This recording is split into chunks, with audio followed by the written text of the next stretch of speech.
A very warm good morning, my dear student. This is Sandeep Ray, and today in this class of English literature, I will be taught you the very first important poem of Robert Frost from your Beehive book of CBSE class 9 is none other than The Road Not Taken by Robert Frost. This poem is one of the very much important poem in your syllabus that is given in the syllabus, and today we will discuss a detailed analysis on the poem written by Robert Frost.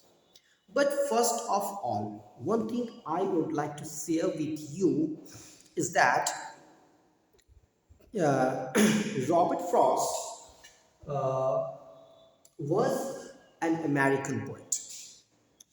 Robert Frost, in spite of being an American origin, okay, right, in the realm of poetry, he has been regarded one of the best poets for his simplicity and ordinary expression with simple experience. Robert Frost did not go very much deep analysis, though the poem can be thought a very deep one, but on his writing, one thing can be noticed here is that simplicity and insightful thought. Today, in this poem, we will discuss how much poem, how much, how far this poem is very much important for you and what we can learn from this poem. So I have the books of NCERT here, and today in this book I will read this poem according to stanza wise, and I will explain before you as per your requirement. One thing, have you ever thought the decisions that we make in our life, the decisions that we make in our life, in thinking a lot of times on it, is not a correct one, or the small decisions that we take with a very short time creates or provides a very impactful implications in our life. The poem by The Road Not Taken by Robert Frost, this is the central message of the poem. Decision taken by you for the long time, thinking long time on it, cannot be always a correct one, or the decisions that we take within a very short time can be very impactful. This poem, published in 1916's Mountain Interval Books, is considered one of the best poems, and today we will discuss it. So first of all, let's talk about the summary of the poem. As far as the summary of the poem is given here, is given, the poet, he considers himself as a one traveler, and one day he was going down on a road and certainly come at a diversion with two different paths.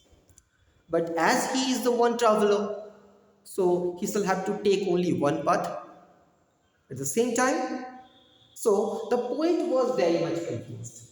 Say, what exactly the way I must choose so that it is felt after some time that I have not met any wrongness.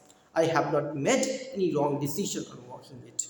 So the poet stood there and thinking about this. And finally, the poet had decided a road that was very much wanted there. But with the same time, the poet has an implied, unexpected thing that someday I can be troubled to the end of. But will the poet come back to this point again? Will he be able to walk on the next path? Is a matter of question and the thought. Finally, the poet chosen a way. He started working, and after working sometimes, he realized that there are no differences between the two birds. Two birds are all equally lay. Two birds have no basic differences. Though he thought there is difference, the first one is a very dry road. The second was full of greenish color. No traces have been found to work on the next one. But the poet finally decided that he has made a very wrong decisions.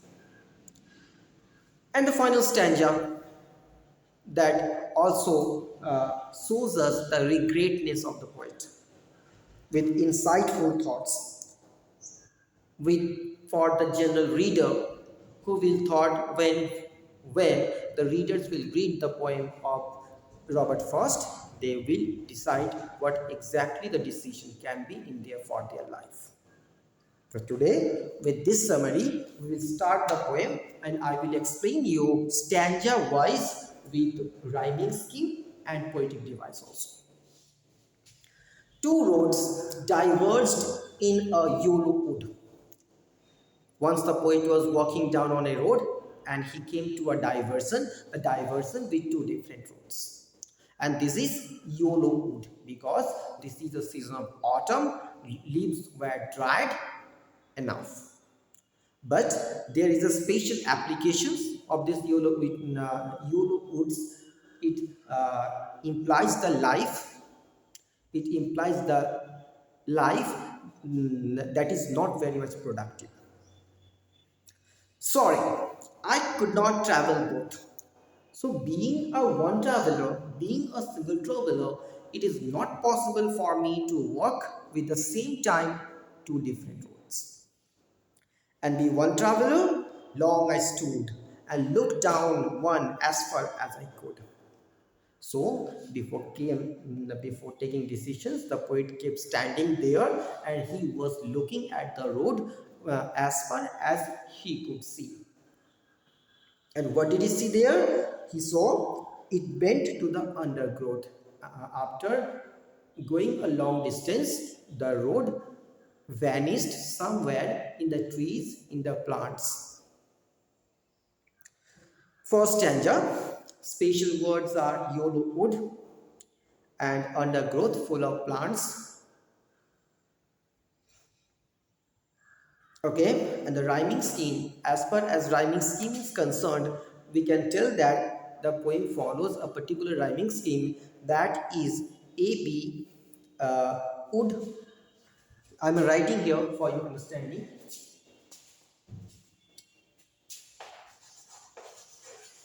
Would both stood could and undergrowth.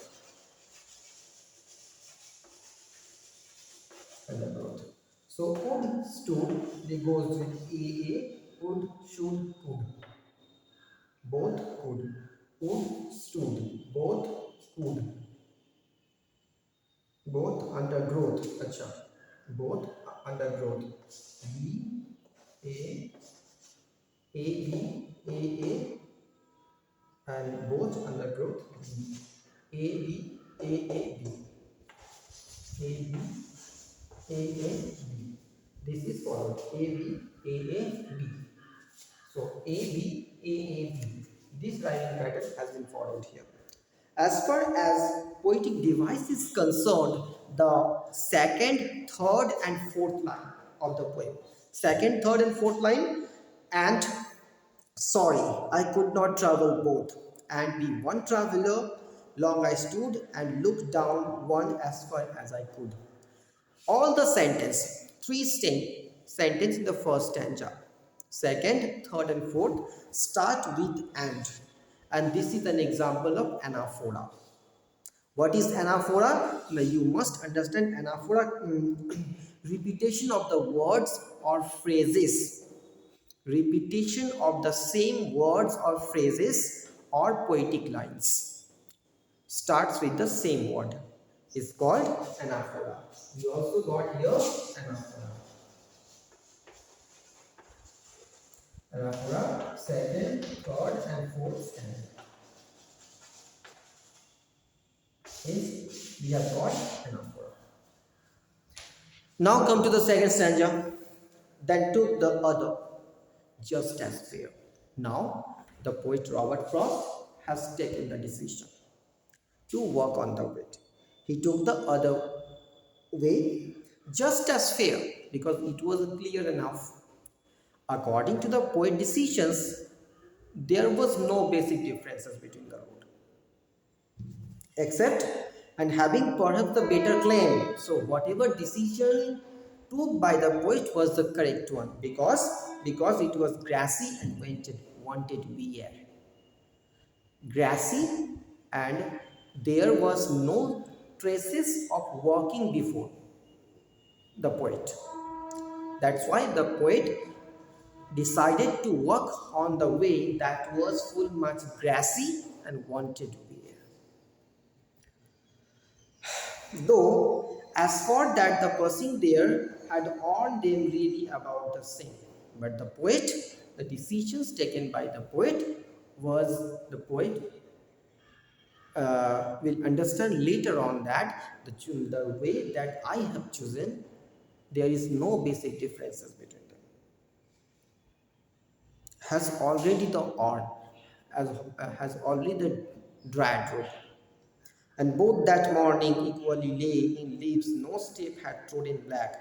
The road indicate kept the first for another day, yet knowing how way leads on to way, I doubted if I should ever come back. There was a question mark in the poet's mind. The poet was thinking that the road that he has chosen can be good according to his decision.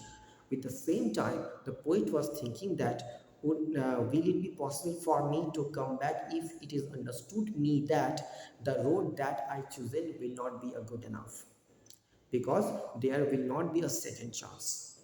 Once he has chosen the road to walk on it, he shall have to work on it. But later on, he will realize that there is no basic difference on the road that I have chosen and the road that I left. The poet was a gloomy or very sad enough here. Okay, he understood the very basic fact of the life. He understood the decision that one should take in the life. But he will not get the chance again. I doubted if I should ever come back. I was thinking about this. I was not sure about this. The road that I have chosen, I will not get another chance to walk on the another road that I has left ever. Very fine poem, a very mind-blowing poem. It touches the heart of the reader, one who understands it very fine. As for my literary device and rhyming pattern is concerned, the same pattern has been followed in the second stanza also. You can follow from here: fair, wear, there. Fair, wear, there. A, claim, same, B. A, B. And the rhyming scheme, poetic device, alliteration, wanted, where, repetition of the same consonant sound applied here. Alliteration, repetition of the same consonant sound applied here is called repetition, wanted, where.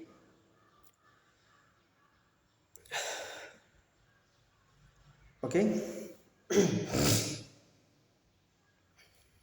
Next, and the final stanza, I shall be telling this with a sigh. I shall be telling this with a sigh, somewhere, ages and ages hence, two roads diverged in a wood, and I took the one less traveled by, and that has made all the differences. The poet was in the mood of regretness. The poet was in the mood of melancholy, very sad enough. I shall be telling this with a sigh.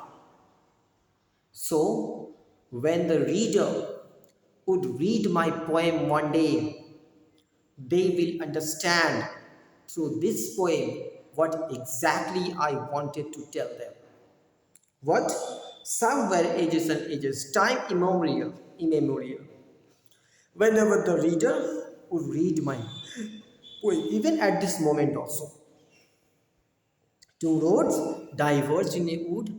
There were two roads that separated into two different directions, and I took the one road that was less traveled by. The road that was full of grass, the road that was full of green grass, and there I did not find any traces of walking before. I tell the reader that I had chosen this road. All that and this very decision of my life has made a big difference. Very hard-blowing poem. Repetition of the word, same rhyming scheme we also find here. Sigh, I, hence, sigh, I, by, and hence difference. A, B, A, B.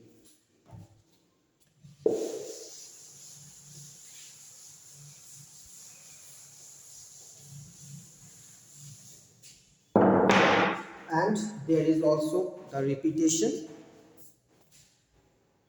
same consonant sound, sorry, same vowel sound, repetition of the same vowel sound we get from here. Okay, roads, wood, road to, roads, wood, roads, wood, they are the repetitions.